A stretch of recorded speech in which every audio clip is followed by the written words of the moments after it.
3장, 우리 마태복음 3장 우리 1절부터 우리 12절 말씀을 같이 봅니다. 마태복음 3장 우리 1절부터 우리 12절을 같이 보겠습니다.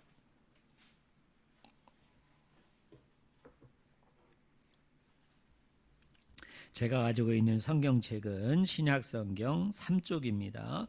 우리 마태복음 3장 우리 1절부터 12절까지 제가 말씀을 읽습니다.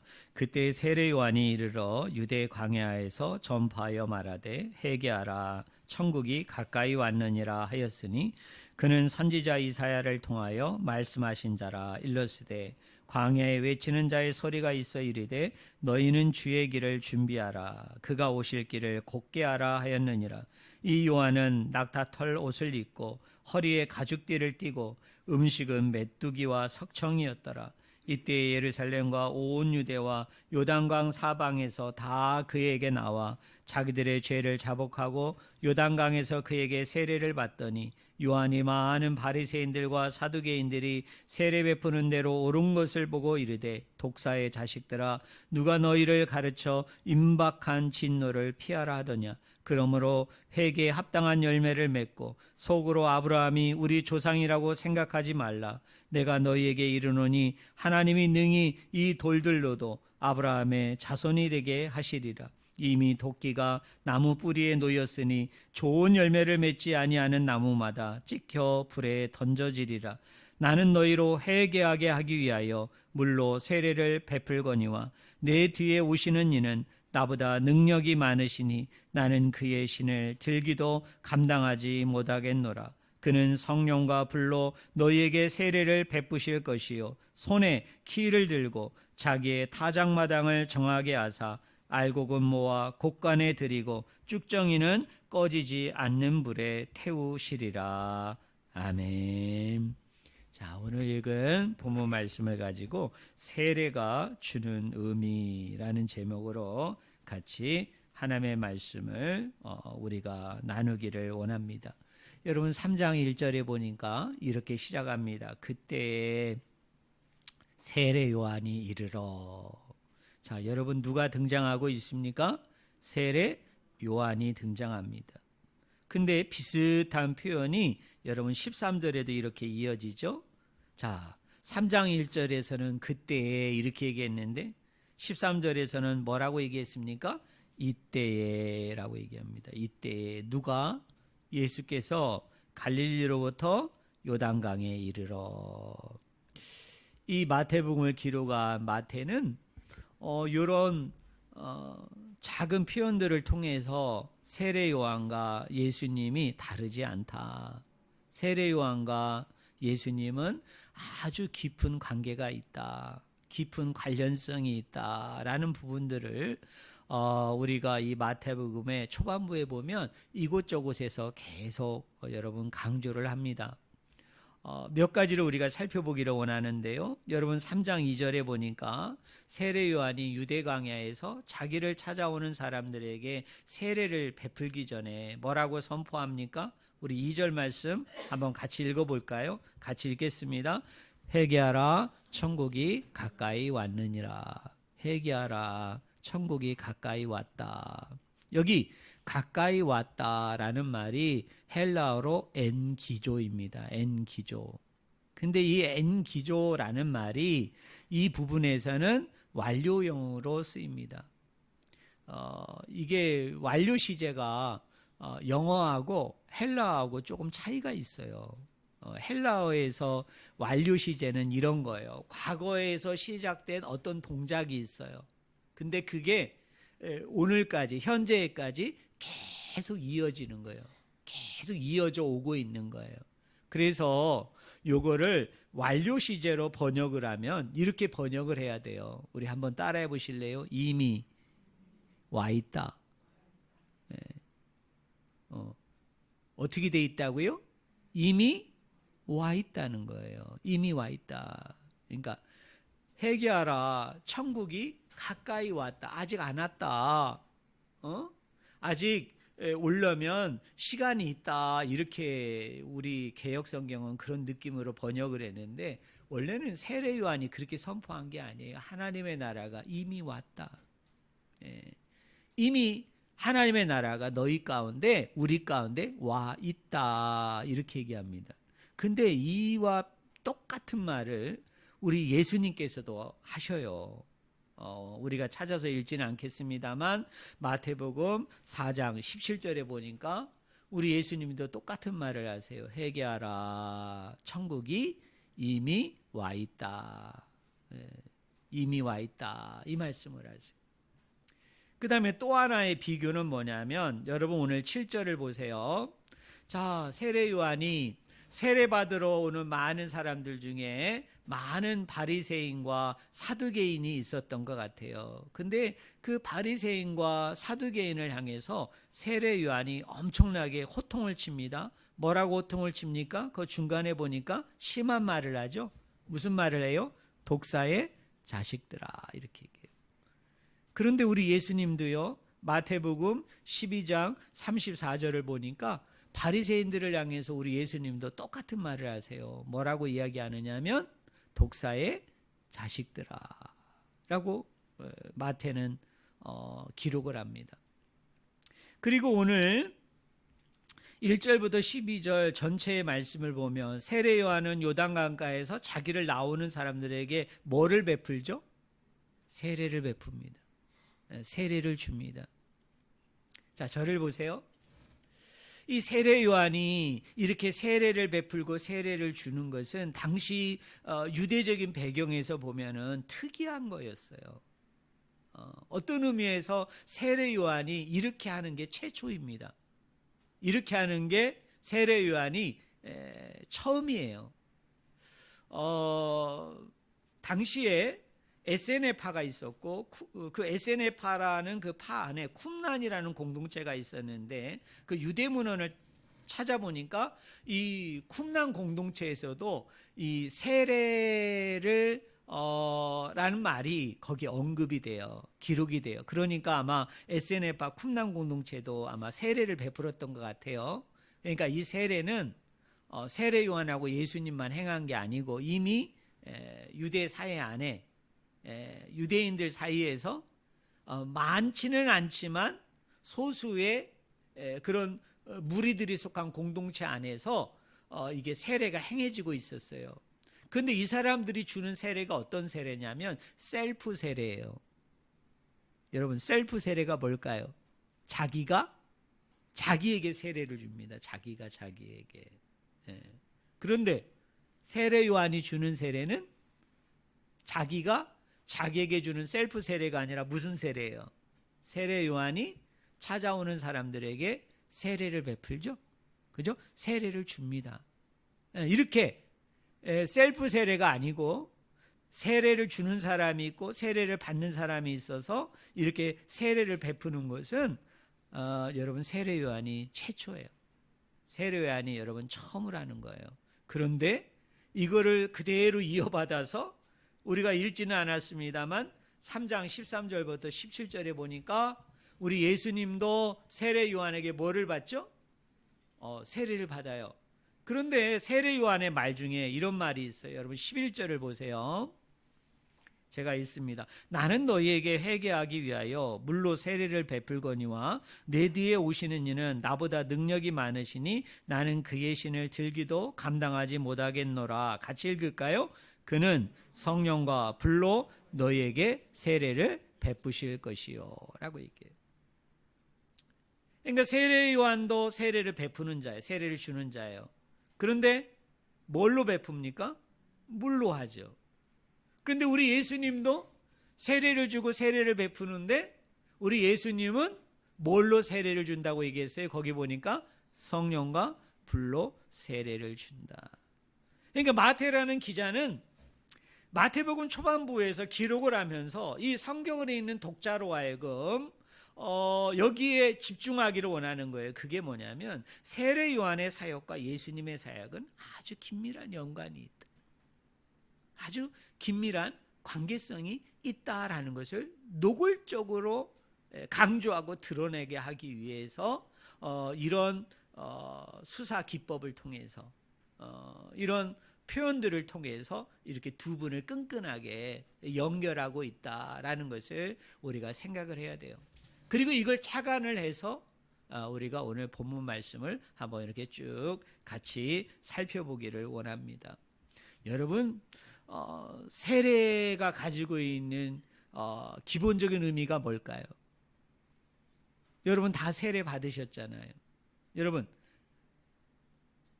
세례 받는다고 할 때 그 세례가 가지고 있는 가장 기본적인 의미가 뭘까요? 가장 기본적인 의미, 씻겨낸다는 거죠. 그죠? 씻겨낸다. 좀 더 좀 그럴싸한 말로 얘기한다면 청소하는 거예요. 청소한다. 또 그럴싸한 말로 좀 더 표현하면 따라하겠습니다. 정화하다. 정화하다예요. 자, 우리 한번 같이 한번 생각해 봅시다. 자, 세례 요한이 자기를 찾아오는 사람들, 무리들을 향해서 그 세례를 베푸는데요. 근데 분위기가 어때요? 지금 우리 같이 읽었잖아요. 1절부터 12절을 읽었는데 세례 요한이 자기를 찾아오는 무리들에게 지금 세례를 베푸는데 분위기가 어떻습니까? 되게 화사하고 되게 이렇게 뭐라고 그럴까요? 되게 이렇게 편안하고 되게 그런 분위기예요? 어떤 분위기예요? 지금 이 분위기가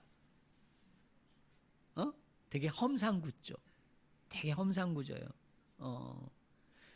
그 바리새인과 사두개인들에게 독사의 자식들아 이렇게만 얘기했다고 그래서 그것만 험상궂은 게 아니고 본인 세례 요한을 소개하는 그런 장면이라든지 아니면 세례 요한이 그 선포하는 그 메시지들을 이렇게 우리가 가만히 보든지 아니면 특별히 바리새인과 사두개인들을 이 세례 요한이 그 응대하는 그런 장면들을 보면 어때요? 되게 막 이렇게 험악하죠. 험상궂어요. 왜 세례 요한이 이렇게 하면서 사람들에게 왜 세례를 줄까요? 여러분, 우리가 한번 접근해 볼까요? 사람들이 요단강에 지금 찾아오잖아요. 세례 요한에게 지금 나오잖아요. 뭘 받기 위해서 찾아오는 거예요? 세례 받기 위해서 찾아오는 거예요. 그런데 그 분위기가 편안하지 않아요. 평온하지 않아요. 되게 험상궂어요. 되게 험악해요. 어떤 의미에서 막 세례 요한이 막 핏대를 세워가지고 막 그 무리들을 향해서 막 엄청나게 호통치고 막 호령하고 막 그러고 있어요. 여러분, 왜 그럴까요?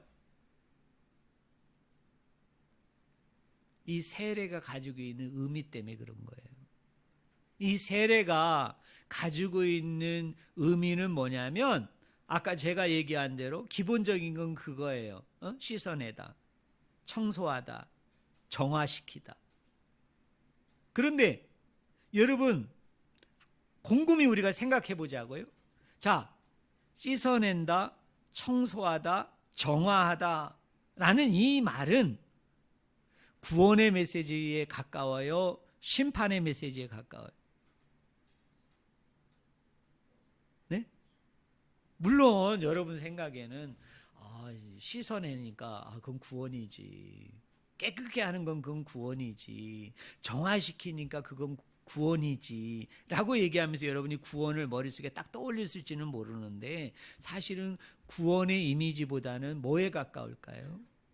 심판의 이미지하고 더 연관이 있어요. 네. 그러니까 이 사람들이 요단강가에 나왔다는 이야기는 요단강가에 나와서 세례 요한에게 세례를 받는다는 이야기는 다른 말로 얘기한다면 따라하겠습니다. 심판받으러. 네, 심판을 별로 안 좋아하시나 보네. 목소리가 적으세요. 한번 따라해 보세요. 심판받으러. 네, 심판받으러 나온 거예요. 심판받으러. 뭐 받으러 나왔다고요? 심판받으러 나왔어요. 여러분, 그런 뉘앙스로 여러분 세례 요한이 계속 표현을 해요. 여러분 거기 7절 하반절을 보세요. 누가 너희를 가르쳐 임박한 진노를 피하라 하더냐? 여기 진노라는 말이 뭘까요? 거기다가 여러분이 빨간 볼펜이 있으면 이렇게 동그라미 치면 재밌어요. 여러분, 진노라는 단어는 구원의 용어예요? 심판의 용어예요? 심판의 용어잖아요. 맞죠? 자, 그 다음에 10절을 보세요.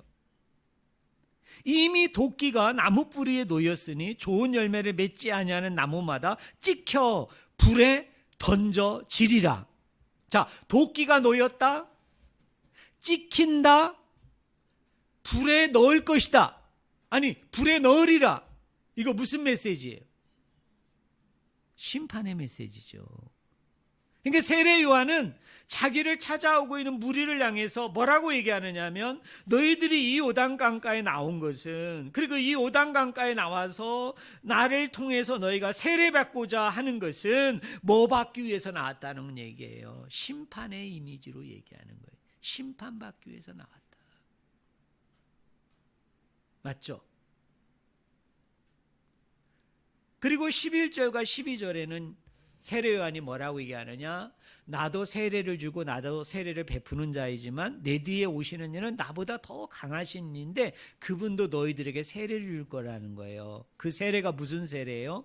불과 성령으로 세례를 베푸는데, 자 봐요. 12절을 우리 같이 읽어봅시다. 12절 같이 읽겠습니다. 준비 시작. 손에 키를 들고 자기의 타작마당을 정하게 하사 알곡은 모아 곳간에 들이고 쭉정이는 꺼지지 않는 불에 태우시리라. 자, 저를 보세요. 12절은 구원의 이미지예요? 심판의 이미지예요? 심판의 이미지죠. 거기 심판의 이미지가 뭐예요? 타작마당. 여러분, 예수님의 많은 비유 가운데요, 심판과 결부되어져서 예수님이 주로 사용하는 이미지가 뭐죠? 추수하는 거와 연결시켜서 예수님께서 어떻게 해요? 심판을 많이 말씀하세요. 여기 타작마당은 추수하는 거예요. 그 추수하는 것을 바로 지금 심판의 이미지죠. 또 뭐라고 얘기합니까? 쭉정이는 어디에서 태우리라? 꺼지지 않는 불에 태우리라. 이 꺼지지 않는 불이라는 표현은 예수님의 말씀을 우리가 생각해 보면 게헨나예요. 게헨나. 여러분, 게헨나가 뭘까요? 꺼지지 않는 불이 있는 곳이에요. 여러분, 꺼지지 않는 불이 있는 곳이 어디예요? 지옥이에요. 지옥. 바로 지옥으로 보내겠다는 거예요. 그러니까 이것도 무슨 의미예요? 심판의 이미지죠. 자, 그러면 우리가 첫 번째 결론에 이를 수가 있어요. 세례 요한이 베푸는 물세례도 오늘 본문의 그 흐름을 보면 세례 요한이 베푸는 물세례도 뭐의 이미지고? 심판의 이미지예요. 세례 요한이 예수님을 소개합니다. 내 뒤에 오시는 이는 나보다 능력이 많기 때문에 나는 그의 신들매도 나는 풀지 못하겠다. 그러면서 성령과 불로 너희에게 세례를 베풀 것인데, 자, 성령과 불로 베푸는 예수님의 세례 역시 12절에 보니까 그 세례가 뭐의 의미이다? 심판의 의미예요. 심판의 의미. 여러분 아셨어요? 여러분 언제 세례 받았는지는 모르는데, 이 중에는 저한테 세례 받은 사람도 있습니다만, 여러분, 내가 교회에서 목사님을 통해서 성부와 성자와 성령으로 내가 너에게 세례를 준다고 얘기할 때 그 세례가 가지고 있는 의미 중에 가장 중요한 의미 중에 한 가지가 뭐냐면 여러분이 심판받은 거예요. 심판받은 거.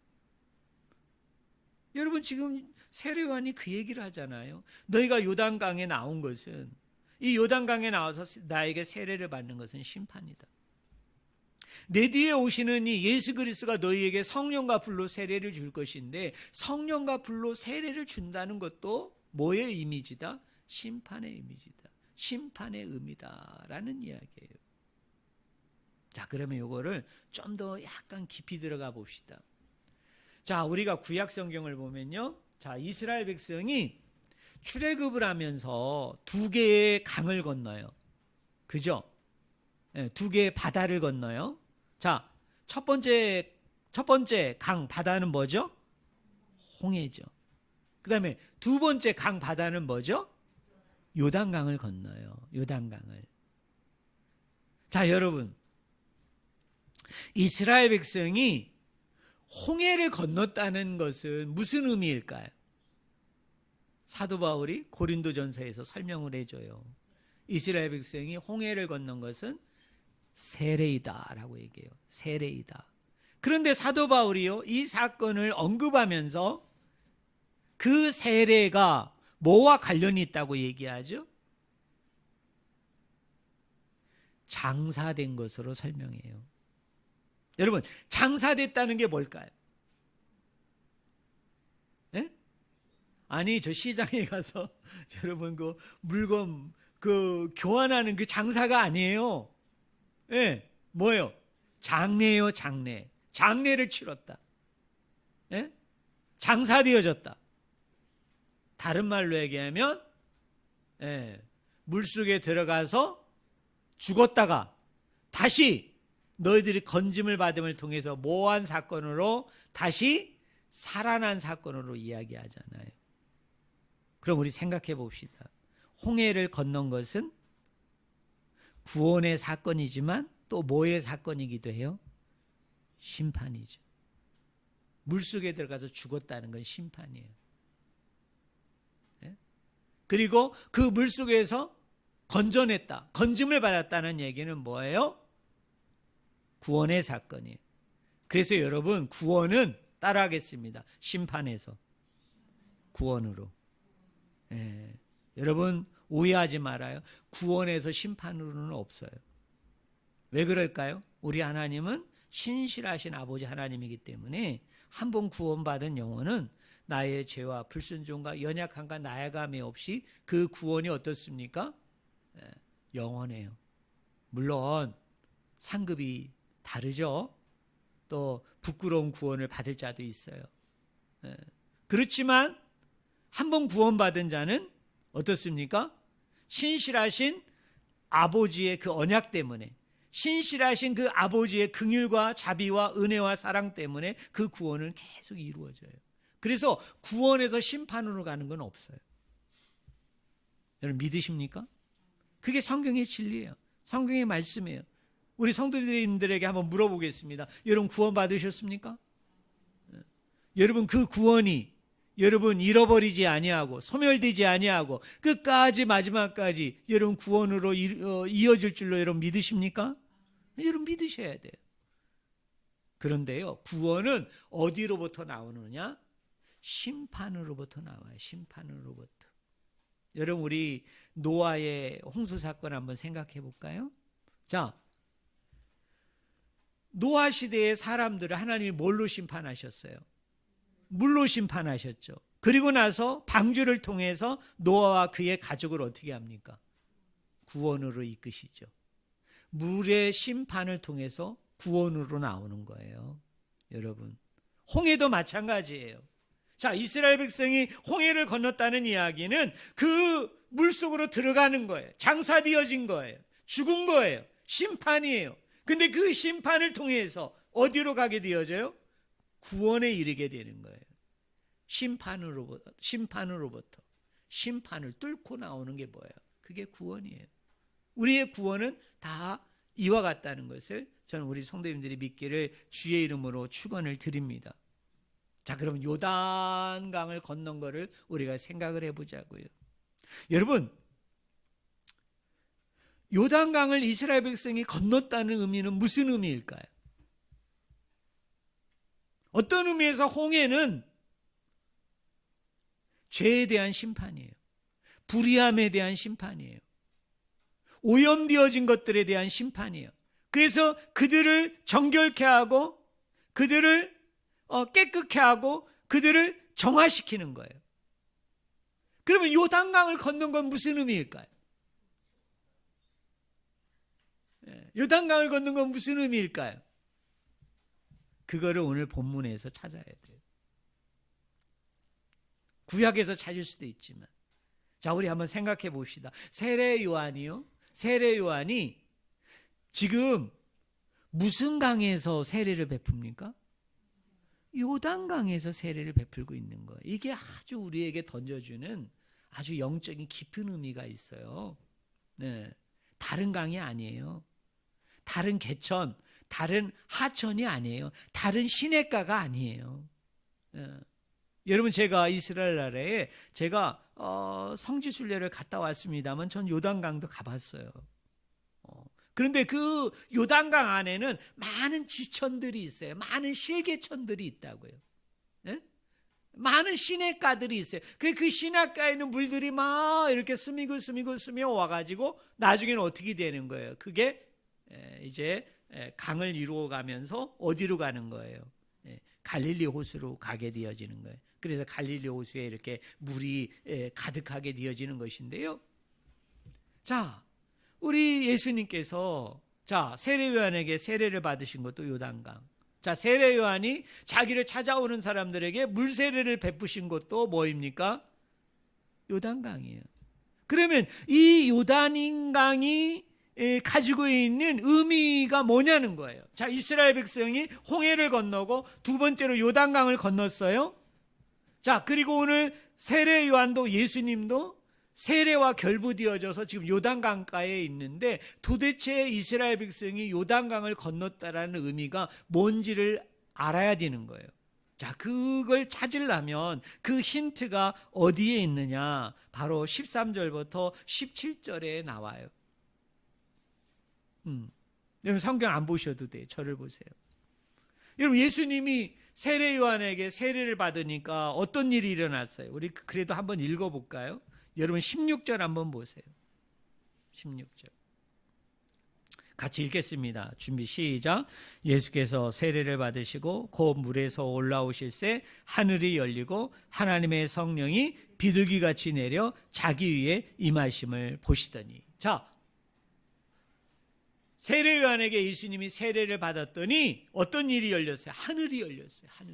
하늘이 열리고 그 하늘이 열리면서 성령이 예수님 위에 내리는데 뭐같이 내렸어요?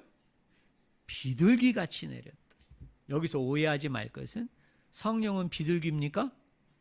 비둘기가 성령입니까? 그러니까 가끔 이상한 사람들이 있어. 막 자기가 성령의 사람이라는 거를 막 하기 위해서 어떻게 하느냐 하면 어떤 이단은 자기가 설교하면 이쪽 우측편에 막 비둘기가 나타난대. 여러분, 이게 성령이에요? 이거는 상징이에요. 은유예요.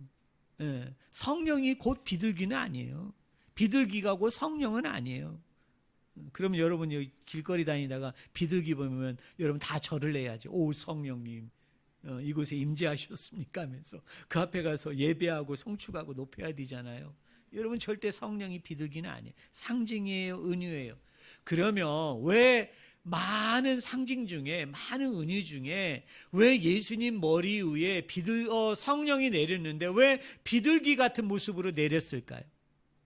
그 비둘기가 상징하는 게 뭐일까요? 그걸 설명하려면 꽤 시간이 걸리니까 제가 오늘은 답만 가르쳐 드릴게요. 따라하겠습니다. 새 시대. 새로운 시작이에요. 새 시대가 어떻게 됐다고요? 활짝 열렸다는 거예요. 노아의 홍수 사건을 보면요, 노아가 이제 비가 그치고 이제 물이 이제 빠지기 시작을 했는데, 이 물이 빠지게 되어지면서 땅이, 이 육지가, 이 뭇이 밖으로 나와 있는가라는 것을 알아보게 하기 위해서 처음에 까마귀를 내보냈다가 그 다음에 까마귀가 실패하니까 그 다음에 내보낸 동물이 뭐일까요? 비둘기를 내보냈어요. 근데 비둘기는 어떻게 했어요? 성공했죠. 그래서 노아가 어떻게 합니까? 비로소 이제 뭇이 드러난 걸 알게 돼요. 땅이 드러난 걸 알게 되는 거예요. 결론은 비둘기는 뭐한 존재예요? 이제 새로운 땅이 시작이 됐다. 이제 새로운 시작, 새로운 세상이 이제 본격적으로 다시 시작이 됐다는 것을 알려주는 사인이에요. 알려주는 표식이고 상징이에요. 결론은 이거예요. 세례 요한과 예수 그리스도가 요단강을 매체로 해서 요단강 안에서 세례를 받았어요. 그런데 이 요단강은 바로 여호수아를 위시한 출애굽 2세대가 건너게 되어진 그 요단강과 연결이 돼요. 자, 그러면 이제 결론에 이르게 되어지죠. 자, 이스라엘 백성이 홍해를 건너는 것은 심판이에요. 뭐에 대한 심판? 죄 씻음에 대한 심판. 죄의 정화에 대한 심판이에요. 그럼 두 번째로 이스라엘 백성이 요단강을 건넜다. 요단강을 건넜다는 것은 뭐일까요? 이제 가나안에 들어가는 거죠. 어떤 의미에서 가나안은 어떤 지역입니까? 새로운 나라예요. 새로운 땅이에요. 그리고 새로운 시작을 의미하는 거예요. 근데 그 새로운 세계, 새로운 땅, 새로운 나라에 들어가기 위해서는 너희가 다시 한번 물에 들어가야 돼. 너희가 다시 한번 심판받아야 돼. 너희가 다시 한번 죽어야 돼요. 그래야만 너희가 새 백성이 되고 새로운 사람들이 되어져서 그 새 나라에 맞는 하나님의 백성으로, 하나님의 사람으로 살아가게 되어지는 거예요. 여러분 믿으십니까? 이걸 그대로요, 우리 예수님이 베푸는 세례에서도 우리가 찾아볼 수 있어요. 자, 여러분 다시 한번 11절을 보세요.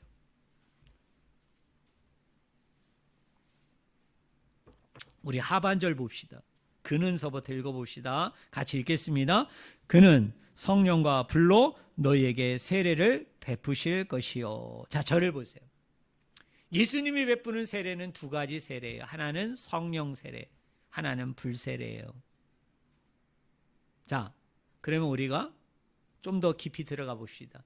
자, 예수님이 베푸는 성령 세례는 무슨 의미일까요? 예수님이 세례를 주는데 두 가지를 준다는 거예요. 하나는 성령으로, 하나는 불이에요. 자, 성령이 의미하는 게 뭘까요? 성령이. 예. 성령은 새 시대를 여는 사람이에요. 성령은 새로운 세상을 여는 거예요. 새로운 시작을 여는 게 뭐예요? 성령이에요. 여러분 믿으십니까? 그래서 예수님이 세례 받을 때 그 위에 비둘기 같은 성령이 임한 거예요. 왜요? 이 성령이 이제 본격적으로 새 시대, 새로운 시작을 여는 존재예요. 시작해 하는 거예요. 그래서 예수님이 세례 받으실 때 성령이 그의 위에 임한 거예요. 자, 우리가 사도행전 2장으로 가봅시다. 자, 마가의 다락방에 기도처에 120명의 무성도가 모여서 뭘 구했어요? 예수님이 죽기 전에 그 얘기했죠. 너희는 예루살렘을 떠나지 말고 뭐를 기다리라? 성령을 기다리라. 그래서 그때 모인 모든 사도와 그 120명의 성도의 기도 제목은 딱 하나였어요. 뭘 달라고 기도했을까요? 예수님이 기다리라고 얘기했던 그 성령을 우리 가운데 부어주소서. 우리 가운데 하나님 넘치도록 임재하여 주소서라고 기도했는데 마침내 성령이 그들 가운데 불같이 임했어요. 근데 그때 임한 성령은 뭐를 이야기할까요? 새 시대예요. 새로운 시작을 알리는 거예요. 두 가지 의미예요. 뭐예요? 이제 교회가 시작이 되는 거예요. 그 다음에 두 번째는 뭐예요? 사도행전 1장 8절에 온 유대와 사마리아와 땅끝까지 이르러 복음의 증인이 되는 그 복음의 확장이 이제 본격적으로 시작이 됐다. 누구를 통해서? 성령을 통해서. 제자들이 성령의 충만함을 힘입어서, 성령의 능력을 힘입어서 그 복음이 본격적으로 확장이 되는 일이 이제 비로소 뭐해졌다는 의미예요? 시작이 됐다. 이제 출발한다. 그때 뭐가 임합니까? 성령이 임하는 거예요. 새 시대의 도래예요. 새 시대의 시작을 알리는 게 그게 뭐예요? 그게 성령이에요. 제가 구약에서 더 많은 증거들을 얘기할 수 있지만 시간 관계상 안 할 거예요. 제가 오늘 인천 가야 돼요. 그래서 지금 원고를 대폭 수정해 가지고 지금 하는 거고요. 원고는 올려드린 거 따로 읽으세요. 자, 이제 성령이 해결됐어요. 자, 그 다음에 두 번째가 뭐예요? 불로예요. 불. 우리 그 CCM 그 복음성가를 보면요, 그 불로 찬양이 얼마나 많은지 몰라. 예, 우리 성경에도 있죠? 우리 성경이라네. 찬송가에도 뭐죠? 불로. 근데 정말 이분들이 불이 의미하는 게 뭔지를 알고서 이렇게 막 하나님 앞에 가서 열심히 막 손들고 찬양하고 막 눈물 흘리고 막 그러는지 모르겠어요. 물론 이 불이 제가 얘기하는, 이제 지금부터 얘기하려고 하는 그 이미지로만 쓰인 것은 아니지만, 제가 성경을 연구한 사람이잖아요. 성경을 깊이 연구한 사람으로서 제가 내리는 결론은 한 90% 이상은 불은 따라하겠습니다. 심판이다. 네, 심판의 이미지예요. 심판의 이미지. 특별히 제가 원고에는 적어드렸는데, 여러분 마태복음에 보면요, 성령과 불이 같이 나오는 건 다 심판이에요. 다 심판이에요. 이 구원의 메시지가 아니에요. 구원의 의미가 아니에요. 그래서 이 찬양하는 그 사역자들이 막 불러 그러는데 저는 조금 무서워요. 왜냐하면 성경에 나오는 90%가 심판인데, 마치 그렇게 외치는 건 아니겠지만 제 느낌에는 혹시 심판으로 그런 이미지로 얘기하나. 물론 조금 이따 얘기하겠습니다만 우리도 심판받아요. 자, 이 불이 가지고 있는 의미는 뭐냐? 뭐의 의미라고요? 심판의 의미예요. 심판의 의미. 그래서 여러분 거기 12절에 보세요. 자, 여기에 당장 나오잖아요. 꺼지지 않는 불에 태우시리라. 여기에 불은 구원일까요? 심판일까요? 심판의 이미지예요. 그런데 여러분 여기 보세요. 성령과 불이 지금 붙어 있나요? 떨어져 있나요? 붙어 있어요. 이게 의미하는 바가 뭔지 아세요? 자, 다시 한번 따라하겠습니다. 구원은 심판에서. 따라하겠습니다. 구원은 심판으로부터. 한번 따라하겠습니다. 구원은 심판을 뚫고. 그래서 성령과 불이 붙은 거예요. 성령은 하나님 나라의 새 시작이에요. 하나님 나라의 새 도래예요. 그 출발을 알리는 거예요. 근데 이 나라가 어떻게 시작이 되어지느냐? 불을 통과해야 돼요. 여러분, 불에서 나와요. 불 속에서 나와요. 불을 통과함으로 나오는 거예요. 그래서 의도적으로 성령과 뭐를 붙여놓은 거예요? 불을 딱 이렇게 서로 어떻게 하는 거예요? 붙여놓은 거예요. 자, 이제 결론으로 갑니다. 세례는 뭐의 의미라고요? 오늘 본문에서는 심판의 의미예요. 심판의 의미. 그래서 우리가 세례를 받았다는 이야기는 다른 말로 얘기하면 우리가 심판받았다는 거예요. 왜? 우리가 심판받지 아니하면 구원에 이를 수 없어요. 우리가 심판받지 않으면 그 심판을 통해서 심판을 뚫고 심판으로부터 구원이 나오기 때문에 우리가 먼저 철저하게 하나님 안에서 심판받아야 돼요. 자, 우리 예수님을 한번 생각해 보자고요. 자, 우리 예수님이 이 땅에 오셨어요. 우리 예수님이 이 땅에 여러분 뭐로 오셨을까요? 구원자의 모습으로도 오셨지만 동전의 양면이죠. 뭐의 모습으로도 오셨어요? 심판자로 오신 거예요. 그런데 충격적이고 놀라운 건 뭐죠? 심판자로 오신 예수님이 심판을 행하지 아니하시고 어떻게 하세요? 도리어 그 심판을 누가 받아요? 심판자이신 예수님이 그 심판을 받으세요. 그래서 뭐를 이루세요? 그 율법의 의를 다 이루세요. 그 언약의 그 의를 다 이루시는 거예요. 그래서 우리를 구원에 이르게 하고 영생에 이르게 하는 거예요. 그러니까 우리 예수님도요, 구원을 어떻게 펼치시냐면, 구원을 어떻게 이루어 가시느냐면 뭐로부터? 심판으로부터 오시는 거예요. 본인이 심판자이지만 심판을 행하지 아니하시고 본인이 심판받으심을 통해서 그 요구를 다 충족한 가운데 속에서 완성하심으로 우리에게 은혜로 선물로 허락해 주신 것이 여러분 구원인 줄로 믿습니다.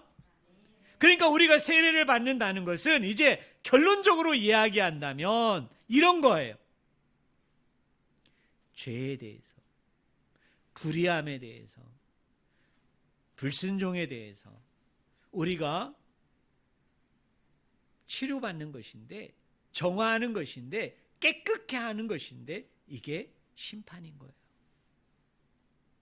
그래서 이 심판을 사실은 우리가 받아야 되는데, 심판자이신 예수 그리스도께서 십자가상에서 그분이 심판을 받으심을 통하여 그 십자가를 붙드는 자마다, 그 십자가 안에 거하는 자마다, 아니 그 십자가 안에 머무는 자마다 어떻게 되어지는 겁니까? 그 죄와 불의함과 불순종의 그 심판을 어떻게 예수 그리스도가 대신하여 담당하시는 거예요. 내가 받아서 구원에 가야 되는데 내가 이걸 이룰 만한, 내가 이거를 성취하고 완성할 만한 나에게 아무것도 내가 가진 것이 없으니까 하나님께서 예수 그리스도를 보내주심을 통해서 나의 심판이 곧 예수님의 심판이 되고 예수님의 심판이 곧 나의 심판이 됨을 통하여 죄에 대하여, 불의함에 대하여, 불순종에 대하여 내가 죽는 거예요. 내가 예수 그리스도 안에서 같이 심판받는 거예요. 정죄받는 거예요. 그리고 나서 어떻게 됩니까? 예수 그리스도가 그 모든 것을 다 이루시고 완성하심을 통해서 그 심판으로부터 어디로? 구원으로, 그 새 생명으로, 영생으로 우리를 이끌어진 그 선물로, 은총으로 저와 여러분이 어떻게 돼요? 구원과 영생함에 이르게 되어진 줄로 믿습니다. 그리고 또 하나, 세례가 가지고 있는 중요한 의미는 뭐예요? 새 시대의 시작이고, 새 시대의 도래고, 새 시대의 출발이잖아요. 그럼 그 예수 그리스도의 대신 심판받으심을 통해 우리가 구원에 이르게 되어지는데, 우리가 세례 받는다는 것은 또 하나의 의미는 뭐냐면, 이제 새로운 백성이 되었으니, 이제 하나님의 새로운 의로운 백성이 되어졌으니 그 새 백성답게, 의로운 백성답게 어떻게 해야 돼요? 앞으로 우리가 살아내야 되는 거예요. 살아낼 뿐만 아니라 우리의 거룩하고 의롭고 신실하고 깨끗한 모습을 저 세상 밖의 사람들이 봄을 통해서 그들을 어떻게? 하나님의 품으로, 예수님의 품으로 어떻게 해요? 그들을 인도하는 사명의 길로 우리가 이제 시작했다, 출발했다. 이제 그것을 본격적으로 우리가 이루는 삶을 살아야 되겠다는 어떤 의미에서 헌신이고 결단이고 다짐이 뭐냐? 그게 바로 세례예요. 저는 우리 성도님들이 그 의미를 잘 묵상하는 가운데 내가 이제 세례 받음으로 내가 받아야 되는 그 심판을, 이 땅의 심판자로 오신 그 예수 그리스도가 심판받으심을 통하여 그 모든 것을 다 이루심을 통해 그 심판으로부터, 심판 안에서 구원이 나온 것처럼 그 구원이 나에게 영생으로, 구원으로 허락되어진 이 은혜에 대해서 여러분이 감사하는 마음으로 사셔야 돼요. 근데 감사하는 거로 그치면 안 돼요. 어떻게 해야 됩니까? 이제 본격적으로 내가 이제 새로운 사람이 되었으니 새 시대와 새 나라의 그 출발점, 그 시작점에 이제 내가 서서 어떻게 해요? 그것을 삶으로 살아내고, 그리고 그 삶을 살아낸 것을 통해서 다른 무사람들을 하나님 앞에 인도할 사명 가운데 나를 세우셨음을 내가 알고 그것을 여러분 순종하는, 복종하는 그 크고 놀라운 은혜가 저와 여러분들 가운데 날마다 넘쳐나기를 주의 이름으로 간절히 축원을 드립니다. 기도하겠습니다. 하나님 아버지,